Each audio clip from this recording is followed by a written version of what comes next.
Hi, I'm Luigi Cabrera, And I'm Stephen Park. and we are from Fire of Southern School. Today we're going to interview Miss Anafe Maravillas.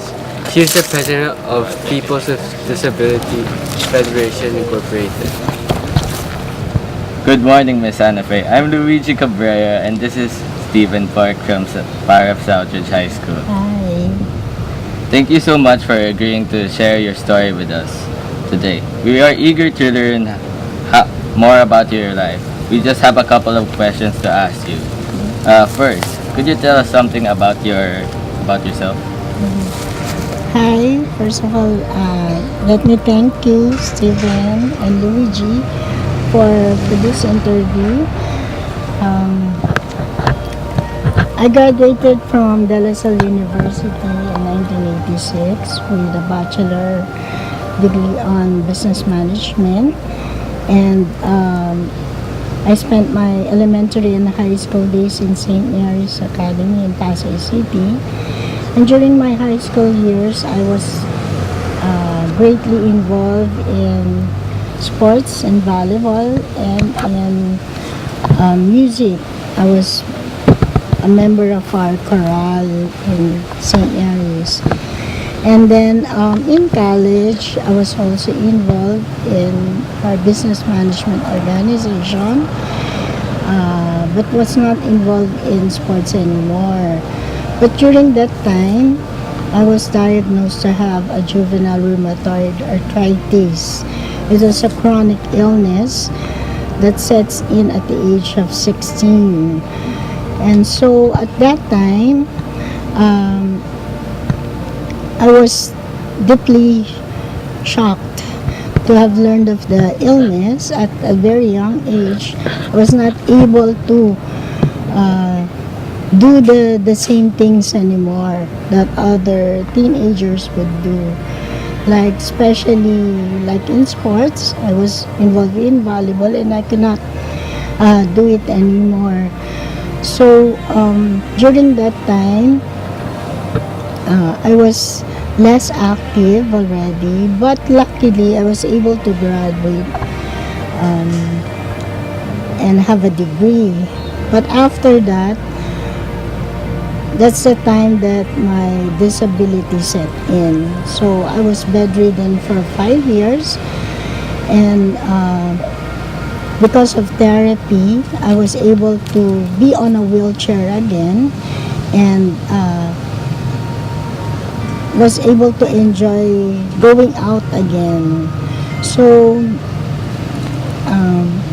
my disability set in at the age wherein it's the prime age of any person who had dreams and had so many things going on for them. But then that's the time that I have to take a pause and have to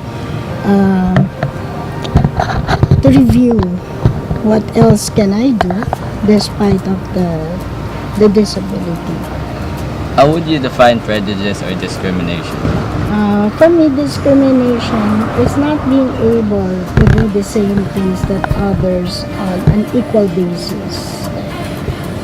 When other people look at you on a different way and think that you cannot do the same things as they can because of your disability, for me that's prejudice and discrimination. What's a day in the life for you? What is your daily routine? For me, right now, I'm involved with advocacy and awareness raising and involved with the Las Piñas Persons with Disability Federation. I was actively involved with this starting 2009 when the UN Convention on the Rights of Persons with Disability was introduced in the Philippines. So we were given or aided by the government to form a group for persons with disability. And in Las Piñas, we had 20 barangay PWD associations, and I was elected to be the president of this organization. And in the national, I was also involved and a member of the Philippine Coalition on UNCRPD. So we have so many awareness raising campaigns and advocacy projects and programs to empower persons with disabilities. Have you ever been prejudiced or discriminated? Yes, during the start of the illness, there were times that I still believe I can do the same things as the others. So I still keep on trying to apply for work, and I still would like to do business. But then reality bites. The community is not ready for persons with disability at that time because our companies, our businesses have no accessibility at that time. Many of their establishments still don't have ramps, so people on wheelchair have difficulty entering their establishments. But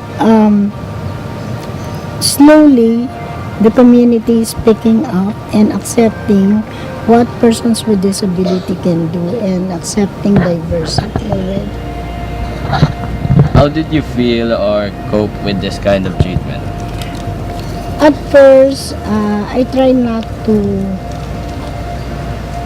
take them seriously because I didn't want it to get into any arguments. I was a very peaceful person, so I didn't want to have any wrong discussions with them, especially if we're coming on a different level.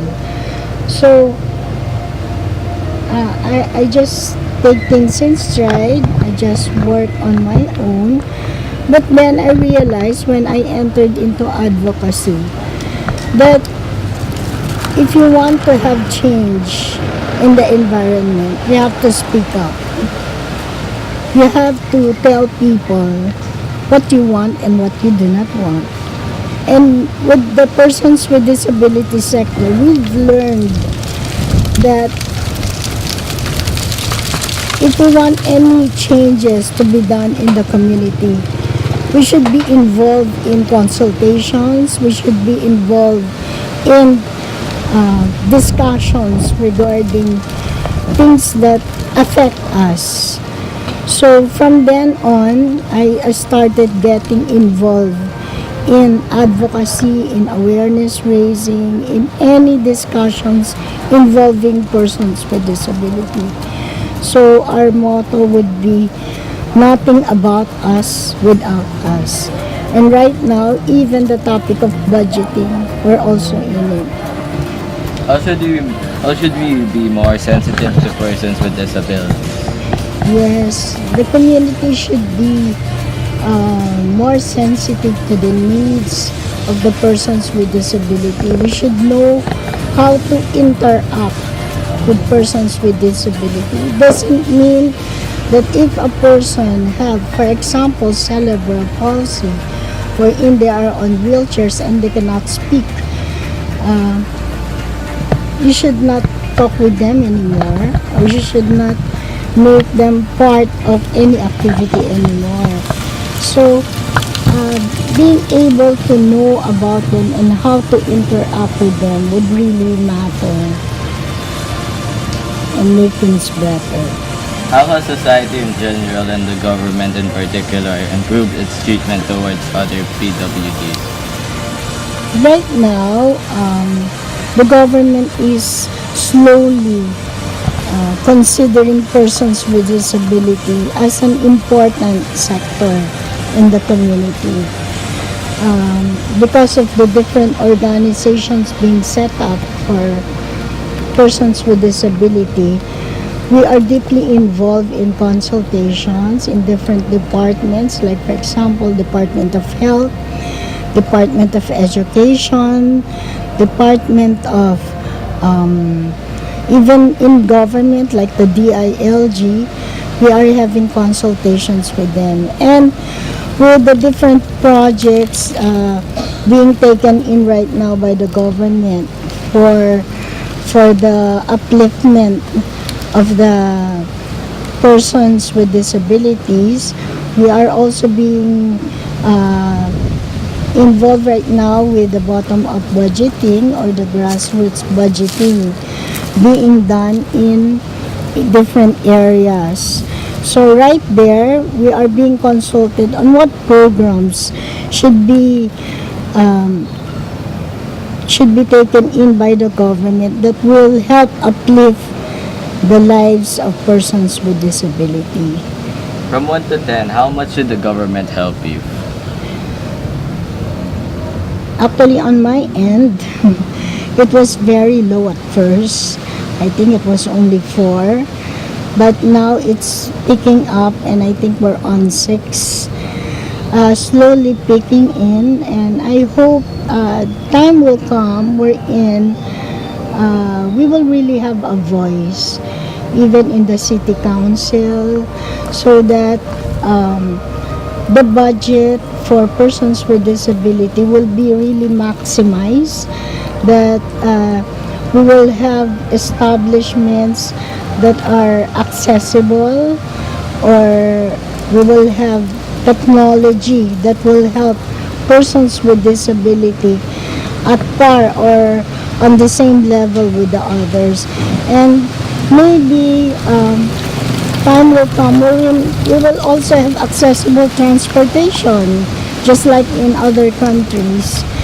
So I hope with awareness raising campaign and the advocacy programs and projects, the government would realize that the persons with disability should be an active member of the community, and even with disabilities we can be helpful in many ways in uplifting the lives of persons in the community. What do you want to tell the people who prejudiced or discriminated you? I want to thank them actually for helping me be a stronger person. I want to tell them that without the things that happen in my life, the difficult things that happen in my life, wherein discrimination was done, I wouldn't be the same person as I am today. So I wish them well, and I hope at this day and age they already have accepted diversity of persons with disabilities. What do you want to tell the world about persons with disabilities? I want to tell everybody that persons with disability are first and foremost persons, and they have feelings, and we should be sensitive to their needs. That persons with disability are also the same as the others, but on a different packaging. So we just have to accept what they can do and what they cannot do, and help them find a way wherein their talents can come out and be productive in a manner wherein they will really shine and be productive and helpful to society. How should we as students increase awareness to disability? I believe that the students should be our multiplier effect. We can do a lot in helping advocate for persons with disability just by simply joining national celebrations on awareness raising campaign for persons with disability. Like in January, we have National Consciousness Week for Autism, and in February we have the awareness raising campaign for the Down syndrome. For March, we have the Women with Disabilities celebration. And in July, we have the National Disability Prevention and Rehabilitation Week, just to name a few. And in December, we have an International Day for Persons with Disability. So these celebrations, just by joining us in these celebrations, will help support our advocacy and programs. And in this way, you will know how it is to interact with persons with disability, and that we are no different from you.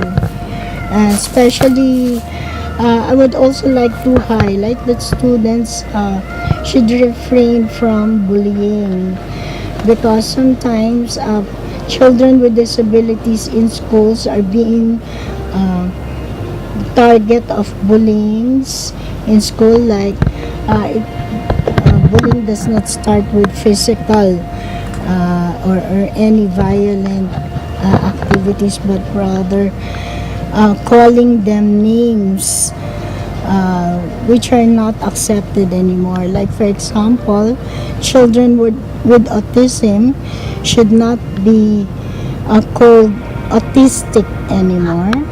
Children with Down syndrome should not be called mongoloid anymore. Person on wheelchairs should not be called, in Tagalog, they should not be called pilay or lumpo anymore, but rather we should, or just the simple term disabled should not be said or mentioned anymore. We should be labeled as persons with disability, but if you know the name of the person, that should be your focus. Like, for example, I'm Anafe, so you can call me Anafe, and you should not call me disabled or Anafe or who's on a wheelchair, but rather just call me on my name. So we should concentrate more on the character of the person and not on the disability. What do you want to tell other people with disabilities who are going through the same in the hard times right now? I want to tell persons with disability that first they should learn not to discriminate themselves. They should learn to appreciate what God has given them, their talents, what they can do despite their disability. Accept what they cannot do also. And they should not feel insecure. Everyone has a mission, everyone has a purpose, and all people have their own talents. So you just have to look for it and hone it. Practice makes perfect, as they say. And so if you, for example, if you're good in art and you know how to draw, and if that's your talent, then find ways to improve on that. Same with persons with disability. We just have to look for the things that we can do and perfect it, and show the world that you can do it and share it to others. For last question, do you have any advice for those people with disabilities? My advice for persons with disability is just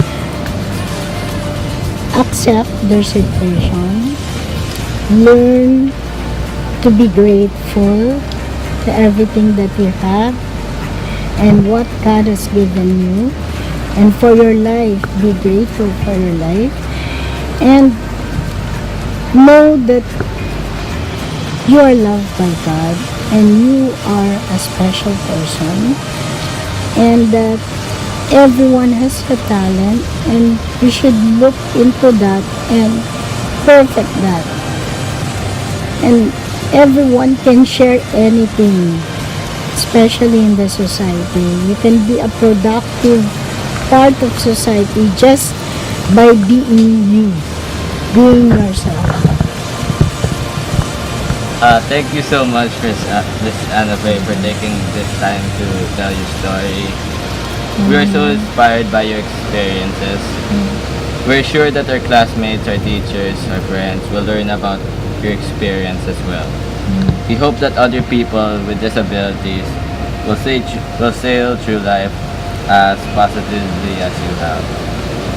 Thank you. Thank you, Steven, Luigi.